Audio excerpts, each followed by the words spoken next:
Shuffle by Jericho Brown from The Tradition. My name is Kieran. My name's Jared.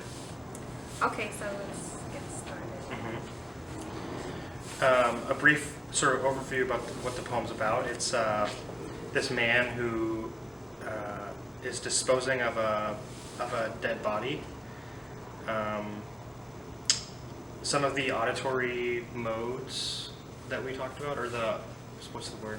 Yeah, the auditory senses. Senses, yeah. So something that I noticed throughout the poem was that he was constantly singing and humming to himself. So, for example, after he puts the body into the truck, he starts singing along with the radio, and then once he dumps the body, he starts singing again, and then once he's kind of done filling the grave, he's singing again and humming, and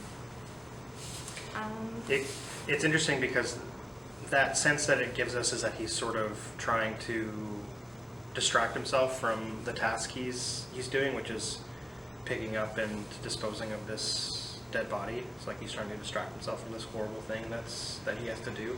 Yeah, I think it's a way for him to kind of cope with the horrific scene of him having to deal with this body. Yeah. A couple other points where we get that sense of the sound is when he's talking about the truck. Here.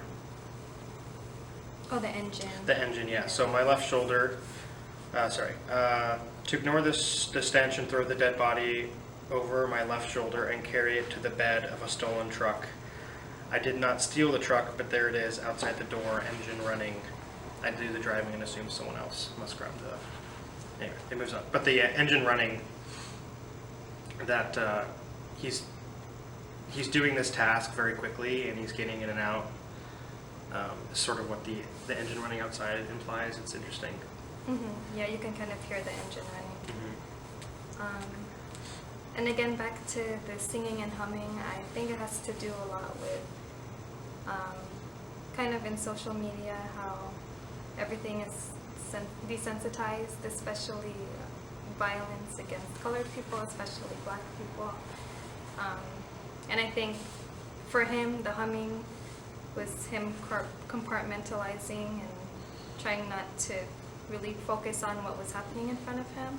And I think we do that a lot with social media, is that we see all of this violence, but we don't really truly take it in and try to understand what's going on. And we kind of move on into whatever else is happening. Yeah, I think that ties interestingly into the first video we had to watch for class, which was with Azura, and it talked about how violence on social media has sort of become almost like a clickbaity thing, and we don't fully take in what's happening, and we just quickly move on to the next shocking thing. Mm-hmm. Okay, so I wanted to read the last few lines of the poem. So he says, "And I sing again those songs because I know the value of sweet music when we need to pass the time, without wondering what rots beneath our feet." So I think that brings kind of the image and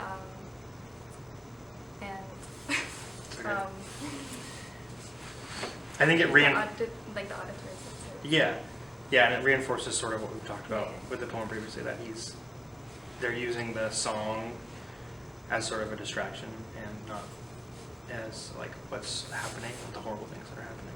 Yeah. One of the things overall that I like about this poem is he's describing this act of cleaning up the body, but he sort of juxtaposes imagery of like pleasant things. Like he talks about wrapping it like a gift. Oh. Where is it? Oh, the good child will give. Yeah. Tie it like a proper gift, a good child will give up on opening even come Christmas morning. And then he talks about later humming songs. Where is it? He said, it's about the one where he says, whatever the radio can afford. Here we go. Later he talks about, I do the driving and sing whatever love songs the truck's radio affords me, all the way to the edge of anywhere hiking families refuse to wander. So he's putting in things like wrapping a gift and stuff like love songs, almost as a reader, sort of distracting us to what he's doing, Yeah. but also throughout the story he's distracting himself, which I think is interesting. Yeah. Yeah, thank you for watching. That was our video podcast on Shovel by Jared Brown.